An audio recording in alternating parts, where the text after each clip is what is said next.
Oui, Jean-Claude, une dernière question. Euh, Moi qui suis vétéran, Pro V1 ou Pro V1 X? Eh ben, la réponse, elle est toute simple. J'ai envie de te dire, tu joueras celle avec laquelle tu as les meilleures sensations. Donc, tu vas me dire, oui, mais tu me parles toujours de sensations, mais tu m'aides pas trop dans mon choix. Parce que, effectivement, conceptuellement, la Pro V1X, comme je le disais dans la vidéo précédente, a été conçue pour répondre à l'attente des vitesses de swing beaucoup plus élevées. Le X étant la contraction de FX en anglais, hein, Pro V1X. Voilà. Donc effectivement, si ta vitesse de swing n'est plus celle que tu avais il y a quelques années, à ce moment-là, peut-être que tu auras intérêt à descendre sur une balle avec une compression inférieure, mais ça ne concernera que ton long jeu, mon cher Jean-René. Et comme tu le sais, ton long jeu, c'est-à-dire tes drives et tes mises en jeu, voilà, ou tes coups de bois, vont concerner quoi? 14 drives par 18 trous maximum, hein, puisqu'il y a 14 par 4 par 5 en moyenne. Tu vas faire quelques deuxièmes coups sur des longs par 5 ou des longs par 4, voilà, avec des longs fers. Donc ça va coïncider à quoi? Allez, 20, 25 coups.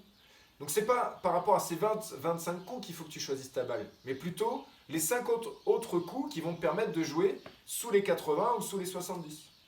Donc choisis toujours ta balle de golf par rapport au petit jeu, hein, 135 yards et moins, 135 mètres et moins, 150 yards et moins. Voilà.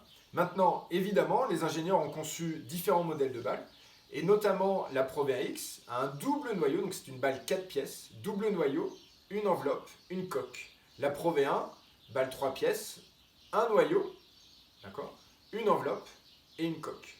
Voilà. Le nombre d'alvéoles peut jouer aussi sur les trajectoires de balles. La Pro V1, elle a 352 alvéoles, hein, avec le même schéma, donc c'est un schéma tétraédrique pour les ingénieurs qui nous suivent.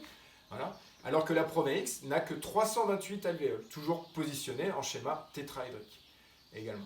Maintenant qu'on a dit ça, on peut redonner les compressions, donc plutôt aux alentours de 90 pour la Pro V1, plutôt aux alentours de 105-110 pour la Pro V1X, d'accord? Voilà, une trajectoire un petit peu plus pénétrante pour la Pro V1, un petit peu plus haute pour la Pro V1X. L'effet au petit jeu, normalement, il est idoine, c'est-à-dire il est très difficile sur des tests en aveugle de différencier la Pro V1, Pro V1X au putting ou au chipping. Voilà. C'est plutôt un effet psychologique de savoir qu'on joue la Pro V1X, donc on la trouve un peu plus dure au petit jeu. Parfois on entend ça chez les amateurs. Voilà. Le spin sur le petit jeu est le même, hein, à 10 tours près de taux de spin, donc ce qui est absolument rien du tout sur 9000 tours avec un sandwich. Voilà, donc en fait, ton choix, il doit vraiment être porté sur les sensations que tu as au petit jeu entre ta Pro V1X et ta Pro V1. Même si psychologiquement, tu peux effectivement te dire, j'aurais peut-être tendance à jouer à la Pro V1. Tu as même une nouvelle balle chez Titleist là depuis 2 saisons qui s'appelle la AVX.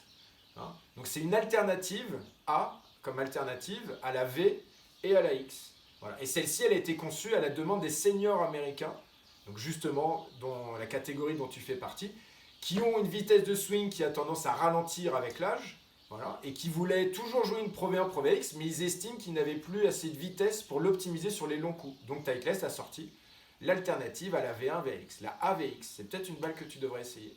Ok. Merci Jean-Claude.